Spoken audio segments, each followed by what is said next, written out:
യേശുക്രിസ്തുവിൻ്റെ പരിശുദ്ധമായ നാമത്തിൽ എല്ലാ പ്രിയപ്പെട്ടവർക്കും മോർണിംഗ് ഡ്യൂവിൻ്റെ പുതിയൊരു പ്രഭാത വചന ധ്യാനത്തിലേക്ക് സ്വാഗതം.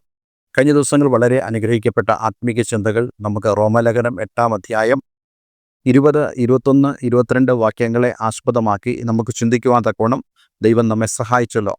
ആദ്യ മനുഷ്യനായ ആദമും ഹവ്വയും ദൈവത്തോട് പാപം ചെയ്തതിൻ്റെ പരിണിതഫലമായി ശപിക്കപ്പെട്ടു എന്നുള്ളത് നമ്മൾ ഇന്നലെ ചിന്തിച്ചല്ലോ. മനുഷ്യൻ മാത്രമല്ല ശപിക്കപ്പെട്ടത്, ഈ ഭൂമിയിലുള്ള സകല സൃഷ്ടികളും അതിലൂടെ തന്നെ ശപിക്കപ്പെടുവാനിടയായി തീർന്നു. എന്നാൽ നമ്മൾ ചിന്തിക്കുന്നതും മനസ്സിലാക്കുന്നതുമായ വലിയൊരു പ്രത്യാശ എന്ന് പറയുന്നത്, മനുഷ്യൻ്റെ വീണ്ടെടുപ്പ് സംഭവിക്കുമ്പോൾ ഈ സൃഷ്ടിയുടെ വീണ്ടെടുപ്പും സംഭവിക്കും എന്നുള്ളതായ ആ വലിയ പ്രത്യാശയാണ്. അതുകൊണ്ട് തന്നെ നമുക്ക് ഈ വേദഭാഗങ്ങളിൽ കാണുവാൻ കഴിയുന്നുണ്ട്, മനുഷ്യൻ തൻ്റെ വീണ്ടെടുപ്പിന് വേണ്ടി ഭാരപ്പെട്ട് ഞരങ്ങുന്നത് പോലെ തന്നെ ഈ സൃഷ്ടിയും അതിൻ്റെ വീണ്ടെടുപ്പിന് വേണ്ടി ഭാരപ്പെട്ട് ഞരങ്ങുന്നു എന്നുള്ള ആ വലിയ കാര്യം. ഇതേ കാര്യത്തെക്കുറിച്ച് തന്നെയാണ് നമ്മൾ മുമ്പോട്ട് ചിന്തിക്കുവാൻ ആഗ്രഹിക്കുന്നത്. ഇന്നത്തെ നമ്മുടെ വേദ ചിന്തയ്ക്ക് വേണ്ടി റോമാലേഖനം 8-ാം അധ്യായം അതിൻ്റെ 23, 24, 25 വാക്യങ്ങൾ നമുക്ക് വായിക്കാം. ആത്മാവെന്ന ആദ്യ ദാനം ലഭിച്ചിരിക്കുന്ന നാമും നമ്മുടെ ശരീരത്തിൻ്റെ വീണ്ടെടുപ്പായ പുത്രത്വത്തിന് കാത്തുകൊണ്ട് ഉള്ളിൽ ഞരങ്ങുന്നു. അതായത് സൃഷ്ടി ഞരങ്ങുന്നത് പോലെ തന്നെ നാമും ഞരങ്ങുന്നു എന്ന് പറയുന്നത് നമ്മുടെ ഉള്ളിലുള്ള ആ ആഗ്രഹം, ആ ആകാംക്ഷ, നമുക്ക് ലഭിക്കാൻ പോകുന്നതായ ആ തേജസ്സിനെക്കുറിച്ചുള്ള പ്രതീക്ഷകൾ, അവ നമ്മുടെ ഉള്ളിൽ വന്ന് തിങ്ങുമ്പോഴാണ് നമ്മളിതിനെ ഞരക്കം എന്ന് വിളിക്കുന്നത്. 24-ാമത്തെ വാക്യം, പ്രത്യാശയാലല്ലോ നാം രക്ഷിക്കപ്പെട്ടിരിക്കുന്നത്. കാണുന്ന പ്രത്യാശയോ പ്രത്യാശയല്ല. ഒരുത്തൻ കാണുന്നതിനായി ഇനി പ്രത്യാശിക്കുന്നത് എന്തിന്? നാം കാണാത്തതിനായി പ്രത്യാശിക്കുന്നുവെങ്കിലോ അതിനായി ക്ഷമയോടെ കാത്തിരിക്കുന്നു. 23-ാമത്തെ വാക്യം നമ്മൾ ഇങ്ങനെയാണല്ലോ വായിച്ചത്, ആത്മാവെന്ന ആദ്യ ദാനം ലഭിച്ചിരിക്കുന്ന നാമും. എന്താണ് ഇവിടെ ആത്മാവെന്ന ആദ്യ ദാനം എന്ന് പറയുന്നത്? ഇംഗ്ലീഷിൽ ഫസ്റ്റ് ഫ്രൂട്ട്സ് എന്നാണ് കൊടുത്തിരിക്കുന്നത്. പഴയ നിയമ പുസ്തകത്തിൽ പ്രത്യേകിച്ച് ലേവ്യർക്ക് ദൈവം പ്രമാണങ്ങളെ കൊടുക്കുമ്പോൾ കൊയ്ത്തിന് മുമ്പായിട്ട് ആദ്യ ഫലം ദേവാലയത്തിലേക്ക് അല്ലെങ്കിൽ യാഗപീഠത്തിലേക്ക് കൊണ്ടുവരണമെന്നുള്ള ഒരു പ്രമാണമുണ്ടായിരുന്നു. ഇത് വരാൻ പോകുന്ന വലിയൊരു കൊയ്ത്തിനെ സൂചിപ്പിക്കുന്നതായ ഒരു ടോക്കണാണ് ഈ ആദ്യ ഫലം എന്ന് പറയുന്നത്. അതിനുശേഷമാണ് അവർ കൊയ്ത്തിലേക്ക് പ്രവേശിക്കുന്നത്. അതുപോലെ തന്നെ ഇവിടെ പറയുന്നു, ആത്മാവെന്ന ആദ്യ ദാനം ലഭിച്ചിരിക്കുന്ന നാമും. അതായത് നമുക്ക് ലഭിക്കാൻ പോകുന്ന നിത്യ തേജസ്സിനെ കുറിച്ചുള്ള ടോക്കണായിട്ട് ദൈവം നമുക്ക് തന്നിരിക്കുന്നതായ ദാനമാണ് ദൈവത്തിൻ്റെ ആത്മാവെന്നുള്ളതായ ചിന്തയാണ്. കർത്താവ് യേശു ക്രിസ്തുവിനെ രക്ഷകനും കർത്താവും ദൈവമായി സ്വീകരിച്ചിരിക്കുന്ന ഏതൊരു വ്യക്തിക്കും ലഭിക്കുന്ന ഒന്നാണ് ഈ ക്രിസ്തുവിൻ്റെ ആത്മാവ്.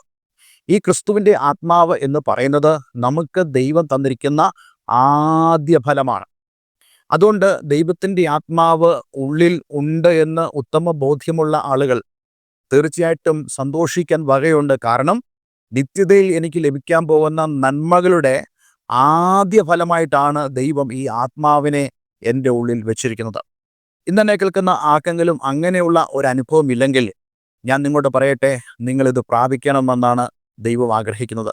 ദൈവം എപ്പോഴും ആഗ്രഹിക്കുന്നു എല്ലാവരും രക്ഷിക്കപ്പെടണം, എല്ലാവരും ക്രിസ്തുവിൻ്റെ ആത്മാവുള്ളവരായി തീരണം, എല്ലാവരും വരാൻ പോകുന്ന ആ നിത്യ തേജസ്സിൻ്റെ ഒരു ഭാഗം അല്ലെങ്കിൽ ഒരു ഫലം, ഒരു നന്മ ഈ ഭൂമിയിലായിരിക്കുമ്പോഴേ അതുകൊണ്ട് ആരുടെ ഉള്ളിലാണോ ക്രിസ്തുവിൻ്റെ ആത്മാവ് വസിക്കുന്നു എന്ന് അവർക്ക് തോന്നുന്നുവോ അവർക്ക് ലഭിച്ചിരിക്കുന്നത് ഈ ആദ്യ ഫലമാണ്.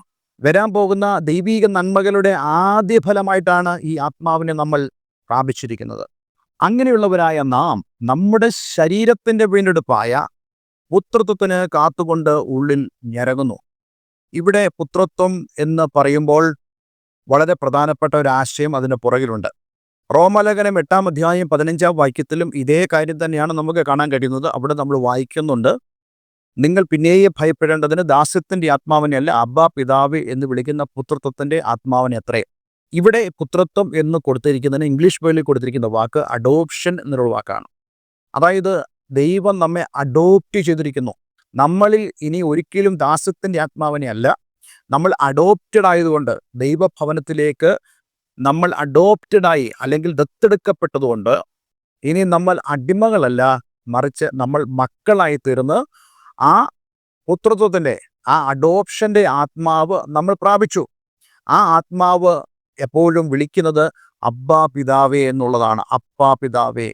ദൈവത്തെ അന്യനായി കാണുകയല്ല, ദൈവത്തെ ദൂരെ നിന്ന് കാണുകയല്ല, മറിച്ച് ദൈവം എൻ്റെ പിതാവാണെന്നുള്ള ആ ഒരു ചിന്തയിലേക്ക് നമ്മൾ കടന്നു വന്ന് പിതാവിൻ്റെ അടുക്കിലേക്ക് മക്കൾ എങ്ങനെയാണോ അടുത്തു വരുന്നത്, അതുപോലെ ദൈവത്തിൻ്റെ അടുക്കിലേക്ക് അടുത്തു വരുവാനുള്ള ആ ഭാഗ്യം ദൈവം നമുക്ക് തന്നിരിക്കുക. നോക്കണേ, എത്രത്തോളം വലിയൊരു അനുഗ്രഹവും ഭാഗ്യവും ദൈവം നമ്മുടെ ജീവിതത്തിൽ തന്നു. ഇത് ആത്മീയമായി തിരിച്ചറിയാനും അനുഭവിക്കുവാനും നമുക്ക് സാധിക്കുമ്പോഴാണ് ഈ വചനങ്ങളുടെ എല്ലാം നന്മ നമ്മൾ അനുഭവിക്കുന്നത്. കേവലം ഈ വേദഭാഗങ്ങൾ വായിച്ചു വിടുകയല്ല, മറിച്ച് ഈ വേദഭാഗങ്ങൾ ഓരോന്നും നമ്മുടെ ജീവിതത്തിൽ അനുഭവമാണ് എന്ന് കാണുവാൻ കഴിയുന്നിടത്താണ് ഇതിൻ്റെ മുഴുവനും അനുഗ്രഹം നമ്മൾ അനുഭവിക്കുന്നത്, മനസ്സിലാക്കുന്നത്, അതുനിമിത്തം നാം ദൈവത്തെ മഹത്വപ്പെടുത്തുന്നത്. അതുകൊണ്ട് ഈ ആത്മാവെന്ന ആദ്യ ദാനം ലഭിച്ചിരിക്കുന്ന നാം നമ്മളുടെ ശരീരത്തിൻ്റെ വീണ്ടെടുപ്പായ പുത്രത്വത്തിനെ കാത്തുകൊണ്ട് ഉള്ളിൽ ഞരങ്ങുന്നു. രണ്ട് പ്രധാനപ്പെട്ട കാര്യം ഇവിടെ അപ്പോസ്തലൻ പൗലോസ് സൂചിപ്പിക്കുന്നു. ഒന്ന്, നമ്മുടെ ശരീരത്തിൻ്റെ വീണ്ടെടുപ്പ്. നമ്മുടെ ശരീരത്തിൻ്റെ വീണ്ടെടുപ്പ് എന്ന് പറയുന്നത് നമുക്ക് ലഭിക്കാൻ പോകുന്ന പുത്രത്വമാണ്. റോമാലേഖനം 8-15 നമുക്ക് ഈ ഭൂമിയിൽ ലഭിക്കുന്ന പുത്രത്വത്തെക്കുറിച്ച് അഥവാ അഡോപ്ഷനെ കുറിച്ച് പറയുന്നുണ്ട്. പക്ഷേ നമുക്ക് ലഭിക്കാൻ പോകുന്ന പുത്രത്വം എന്ന് പറയുന്നത് ഇന്ന് നമ്മൾ ഭൂമിയിൽ പ്രാപിച്ചതായ ഈ അഡോപ്ഷൻ, ഈ പുത്രത്വം, അതിൻ്റെ പൂർണ്ണതയിലേക്ക് വരുന്നത് കർത്താവ് യേശുക്രിസ്തുവിൻ്റെ മടങ്ങി വരവോടുകൂടെ നമ്മൾ തേജസ്സിൽ എടുക്കപ്പെടുന്നതോടുകൂടിയാണ് പൂർത്തീകരണം സംഭവിക്കുന്നത്. പക്ഷേ ഇവിടെ സൂചിപ്പിക്കുന്ന വളരെ പ്രധാനപ്പെട്ട കാര്യം നമ്മുടെ ശരീരം എന്നുള്ള വാക്കാണ്. നമ്മുടെ ശരീരം. പലരും ചിന്തിക്കാറുണ്ട് ഈ ശരീരം നമ്മൾ ഇവിടെ ഉപേക്ഷിച്ചിട്ട് പോവുകയാണ് എന്നുള്ളത്. ഒരു തരത്തിൽ അത് ശരിയാണ് എങ്കിലും നമ്മുടെ ശരീരം വീണ്ടെടുക്കപ്പെടാത്തതായി ഇരിക്കുന്നില്ല എന്നുള്ളത് ദൈവത്തിൻ്റെ വചനത്തിൽ നിന്നും നമുക്ക് മനസ്സിലാക്കാൻ സാധിക്കുന്നുണ്ട്. ദൈവത്തിൻ്റെ വചനം വളരെ പ്രാധാന്യത്തോടുകൂടെ പറയുന്ന ഒരു കാര്യമാണ് നമ്മുടെ ശരീരത്തിൻ്റെ വിശുദ്ധീകരണം എന്ന് പറയുന്നത്. കൊരിന്ത്യർ ലേഖനത്തിൽ നമ്മൾ വായിക്കുന്നുണ്ടല്ലോ, നിങ്ങൾ ദൈവത്തിൻ്റെ മന്ദിരമെന്നും ദൈവത്തിൻ്റെ ആത്മാവ് നിങ്ങളിൽ വസിക്കുന്നു എന്നും നിങ്ങൾ അറിയുന്നില്ലയോ. റോമലേഖനം 12 നമ്മൾ വായിക്കുന്നുണ്ട്, നിങ്ങളുടെ ശരീരങ്ങളെ ജീവനും വിശുദ്ധിയും ദൈവത്തിന് പ്രസാദമുള്ള യാഗമായി സമർപ്പിപ്പീൻ. അതായത് ഈ ശരീരത്തിൽ നമുക്ക് എന്തും കാണിക്കാം എന്നുള്ള ഒരു ലൈസൻസ് ദൈവത്തിൻ്റെ വചനം നമുക്ക് തരുന്നില്ല. മറിച്ച് ദൈവത്തിൻ്റെ ആത്മാവ് വസിക്കുന്ന കൂടാരമാണ് നമ്മുടെ ശരീരം എന്നുള്ള തിരിച്ചറിവ് നമുക്കുണ്ടായിരിക്കണം. എന്ന് മാത്രമല്ല, ഈ ശരീരം കർത്താവ് യേശുക്രിസ്തുവിൻ്റെ വരവിങ്കൽ രൂപാന്തരപ്പെടും എന്നുള്ളതായ ആ കാഴ്ചപ്പാടും ദൈവത്തിൻ്റെ വചനം നമുക്ക് തരുന്നുണ്ട്. അതിനർത്ഥം ഈ ശരീരം നമ്മൾ വിശുദ്ധമായി സൂക്ഷിക്കേണ്ടത് ആവശ്യമാണ്. നമ്മുടെ പ്രവൃത്തികൾ ഈ ശരീരത്തെ ദോഷമുള്ളതാക്കി മാറ്റരുത്. അതുകൊണ്ടാണ് മദ്യപാനം ദൈവത്തിൻ്റെ പരിജ്ഞാനത്തിന് വിരോധമാണെന്ന് പറയുന്നത്. ചിലർ പറയാറുണ്ട്, വർഷത്തിൽ ഒരിക്കൽ കുടിക്കുന്നതുകൊണ്ട് കുഴപ്പമില്ല, പക്ഷേ വർഷത്തിൽ ഒരിക്കൽ നിങ്ങൾ മനഃപൂർവ്വമായി നിങ്ങളുടെ ശരീരത്തെ നശിപ്പിക്കുക. അങ്ങനെ ശരീരത്തെ നശിപ്പിക്കുന്നവനെ ദൈവം നശിപ്പിക്കുമെന്നും ദൈവത്തിൻ്റെ വചനം പറയുന്നുണ്ടല്ലോ, എൻ്റെ മന്ദിരത്തെ നശിപ്പിക്കുന്നവനെ ഞാനും നശിപ്പിക്കും. ഇത് ദൈവത്തിൻ്റെ മന്ദിരമാണ്. നമ്മുടെ ശരീരങ്ങൾ ദൈവത്തിന് മുമ്പാകെ യാഗമാക്കപ്പെടേണ്ട വിശുദ്ധ ശരീരങ്ങളാണെന്നുള്ള ആ കാഴ്ചപ്പാടും ദൈവത്തിൻ്റെ വചനം നമുക്ക് തരുന്നുണ്ട്. അതുകൊണ്ട് ഇന്നെന്നെ കേൾക്കുന്ന പ്രിയമുള്ളവരെ, നിങ്ങളുടെ physical body is very important, വളരെ പ്രധാനപ്പെട്ടതാണ്. നാം ജീവിച്ചിരിക്കുമ്പോൾ കർത്താവിൻ്റെ വരവ് സംഭവിക്കുകയാണെങ്കിൽ ഈ ശരീരം രൂപാന്തരപ്പെടേണ്ട ശരീരമാണ്. 1 കൊരിന്ത്യർ 15 അതിൻ്റെ 51 മുതൽ 54 വരെയുള്ള വേദഭാഗങ്ങൾ വായിക്കുമ്പോൾ അപ്പോസ്തലൻ പൗലോസ് പറയുന്നുണ്ട്, ഞാൻ ഒരു മർമ്മം നിങ്ങളോട് പറയാം, നാം എല്ലാവരും നിദ്ര കൊള്ളുകയില്ല, എന്നാൽ അന്ത്യകാഹളനാദത്തിങ്കൽ പെട്ടെന്ന് കണ്ണിമയ്ക്കുന്നിടയിൽ നാം എല്ലാവരും രൂപാന്തരപ്പെടും. കാഹളം ധ്വനിക്കും, മരിച്ചവർ അക്ഷയരായി ഉയർക്കുകയും നാം രൂപാന്തരപ്പെടുകയും ചെയ്യും. ഈ ദ്രവത്വമുള്ള ശരീരം അദ്രവത്വത്തെയും ഈ മർത്യമായത് അമർത്യത്തെയും ധരിക്കണം. ഈ ദ്രവത്വമുള്ളത് അദ്രവത്വത്തെയും ഈ മർത്യമായത് അമർത്യത്തെയും ധരിക്കുമ്പോൾ മരണം നീങ്ങി ജയം വന്നിരിക്കുന്നു എന്ന് എഴുതിയ വചനം നിവൃത്തിയാകും. നമ്മുടെ ശരീരത്തിൽ നിന്നും മരണം പൂർണ്ണമായി മാറി നമ്മൾ ജയാളികളായി തീരുന്നു. എന്തുകൊണ്ട്? ഈ മർത്യമായത് അമർത്യത്തെ ധരിക്കുമ്പോൾ. ഇതാണ് രൂപാന്തരപ്പെടലിൽ സംഭവിക്കുന്നത്. ക്രിസ്തുവിൽ മരിച്ചവരായ ആളുകൾ അവരുടെ ശരീരം കല്ലറയിൽ നിന്നും രൂപാന്തരപ്പെടുമെന്നുള്ള ആ വലിയ സത്യം ദൈവത്തിൻ്റെ വചനം നമ്മോട് പറയുന്നുണ്ട്. അതിൻ്റെ അർത്ഥം നാം കർത്താവ് യേശുക്രിസ്തുവിനോടൊപ്പം നിത്യതയിലായിരിക്കുമ്പോൾ വീണ്ടെടുപ്പ് പ്രാപിച്ച രൂപാന്തരപ്പെട്ട ശരീരമായി ആ പുത്രത്വത്തിൻ്റെ പൂർണ്ണതയിൽ നാം അവനോടുകൂടെ ആയിരിക്കുമെന്നുള്ള വലിയ പ്രത്യാശയാണ് ദൈവത്തിൻ്റെ വചനം നമുക്ക് തരുന്നത്. 24-ാം വാക്യത്തിൽ നമ്മളിങ്ങനെ കാണുന്നു, പ്രത്യാശയിലല്ലോ നാം രക്ഷിക്കപ്പെട്ടിരിക്കുന്നത്. നമ്മുടെ രക്ഷ എന്ന് പറയുന്നത് പ്രത്യാശയിലാണ്. പ്രത്യാശയില്ലാതെ ഒരാളും രക്ഷിക്കപ്പെടരുത്. രക്ഷിക്കപ്പെടുന്ന ഓരോ വ്യക്തിക്കും നമ്മൾക്ക് ലഭിക്കുവാനിരിക്കുന്ന പ്രത്യാശയെക്കുറിച്ച് വ്യക്തമായ ധാരണ ഉണ്ടായിരിക്കണം. കാണുന്ന പ്രത്യാശയോ പ്രത്യാശയല്ല. കാണുന്നതിന് വേണ്ടിയാണ് നമ്മൾ ആഗ്രഹിക്കുന്നെങ്കിൽ അതിന് നമുക്ക് പ്രത്യാശയെന്ന് വിളിക്കാൻ പറ്റില്ല. ഒരുത്തൻ കാണുന്നതിനായി ഇനി പ്രത്യാശിക്കുന്നതിന് നാം കാണാത്തതിനായി പ്രത്യാശിക്കുന്നുവെങ്കിലോ അതിനായി ക്ഷമയോടെ കാത്തിരിക്കുന്നു. ഇംഗ്ലീഷിൽ കൊടുത്തിരിക്കുന്ന വാക്ക് പെർസിയവറൻസ് എന്നാണ് കൊടുത്തിരിക്കുന്നത്. അതിനർത്ഥം ഒരു സൈന്യത്തിൽ ജോലി ചെയ്യുന്നതായ ഒരു പട്ടാളക്കാരൻ തൻ്റെ ആ യുദ്ധ മേഖലയിൽ വളരെ പ്രതികൂലങ്ങൾ താൻ അതിജീവിച്ചുകൊണ്ടിരിക്കുക. പക്ഷെ എന്നിട്ടും അദ്ദേഹം ഫൈറ്റ് ചെയ്യുക, വളരെ ക്ഷമയോടുകൂടെ താൻ ഫൈറ്റ് ചെയ്യുക. അവൻ ഫൈറ്റ് ചെയ്തത് തീർച്ചയായിട്ടും ഞങ്ങൾക്ക് അല്ലെങ്കിൽ ഞങ്ങളുടെ രാജ്യത്തിന് വിജയമുണ്ടാകും, ഞങ്ങൾക്ക് നഷ്ടപ്പെട്ടതിനെ ഞങ്ങൾക്ക് വീണ്ടെടുക്കുവാൻ കഴിയും. അപ്പോൾ ഈ പട്ടാളക്കാരൻ കാണിക്കുന്ന ക്ഷമയാണ് ഇവിടെ പെർസേവറൻസ് എന്ന് കാണാൻ കഴിയുന്നത്. അതേപോലെ തന്നെ അതേ വാക്കാണ് ഇവിടെ കൊടുത്തിരിക്കുന്നത്. നമ്മുടെ ജീവിതത്തിലും ധാരാളം പ്രതികൂലങ്ങൾ നമ്മൾ കാണുമായിരിക്കാം. പ്രത്യേകിച്ച് നമ്മുടെ പ്രത്യാശയെപ്പോലും ചോദ്യം ചെയ്യുന്നതായ കാര്യങ്ങൾ, നമ്മുടെ ശരീരത്തിൻ്റെ വീണ്ടെടുപ്പിന് എതിരെയുള്ള നിലപാടുകൾ അല്ലെങ്കിൽ കാര്യങ്ങൾ. ഇതിന് നടുവിൽ പ്രത്യാശ നഷ്ടപ്പെടാതെ നമ്മൾ പൊരുതുമെങ്കിൽ, നമ്മൾ യുദ്ധം ചെയ്യുമെങ്കിൽ തീർച്ചയായിട്ടും ഈ പ്രത്യാശ നമ്മൾ പ്രാപിക്കുവാൻ തക്കവണ്ണം ഇടയായിത്തീരും. എനിക്കറിയാം, എന്നെ കേൾക്കുന്ന പലരും അപ്രകാരമുള്ള ജീവിത അനുഭവങ്ങളിലൂടെ കടന്നു പോകുന്ന ആളുകളാണ്. ക്രിസ്തീയ ജീവിതത്തിൽ കർത്താവ് യേശു ക്രിസ്തുവിനെ നിങ്ങൾ നിഷ്കളങ്കമായി സേവിക്കുവാൻ ആഗ്രഹിക്കുന്നു, അവൻ്റെ പൈതലായി ജീവിക്കുവാൻ നിങ്ങൾ ആഗ്രഹിക്കുന്നു.